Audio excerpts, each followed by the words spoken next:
এই দিদি এসছে কলকাতা থেকে। তো হ্যাঁ, দিদি গেছিল, দিদির নাম শ্রাবন্তী দি। তো দিদি আমাদের ভিডিও দেখে। দিদি প্রথমে নেমেছে দুর্গাপুরে, সেখানে বড় দিদির বাড়ি গেছিল। সেখান থেকে সারাদিন দিদির সঙ্গে গল্প গুজব করে এখন এসছে এখানে, মানে আমাদের বাড়ি।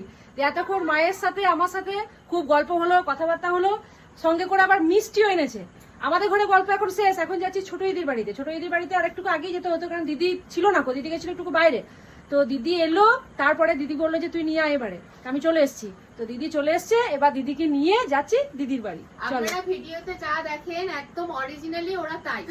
আমি এসে দেখলাম একদম অরিজিনালি, এবং প্রত্যেকটা এরকম জায়গায় জায়গায় যদি এরকম মানুষ থাকে তো একটা ভালো মানুষের সান্নিধ্যে আসা যায়, এটা আমার মনে হলো।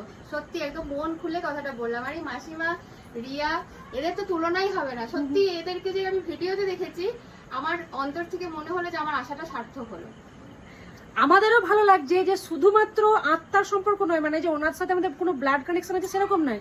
শুধুমাত্র ফেসবুকে কিছু ভিডিও করি, সেই ভিডিও থ্রুতে ওনার সাথে পরিচয়, কমেন্ট করেন, ভালো লেগেছে, সেখান থেকে আমাদের বাড়িতে এসেছে, এসে এখানে মানে দেখা করছে। মানে কতটা ভালোবাসা দিলে মানুষ সুদূর কলকাতা থেকে ছুটে আসতে পারে, ট্রেন জার্নি করে, রাতে এখানে, দিনে ওখানে, মানে এত কষ্ট করে আমাদের কাছে এসেছে। আমরাও খুব আপ্লুত, খুব খুশি যে এরকম ভালোবাসা যেন আমরা সারা জীবন তোমাদের কাছ থেকে পাই, এটুকুই আমাদের আশা। কি মা, তাই তো?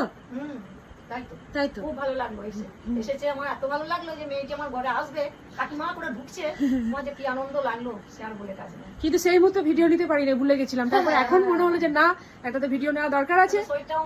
হ্যাঁ, মায়ের শরীরটা আবার সে আগের মতন একটু খারাপ হয়েছে।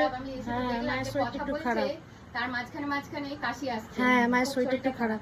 যাই হোক, চলো আবার দিদির বাড়িতে গিয়ে দেখা হচ্ছে। হ্যাঁ।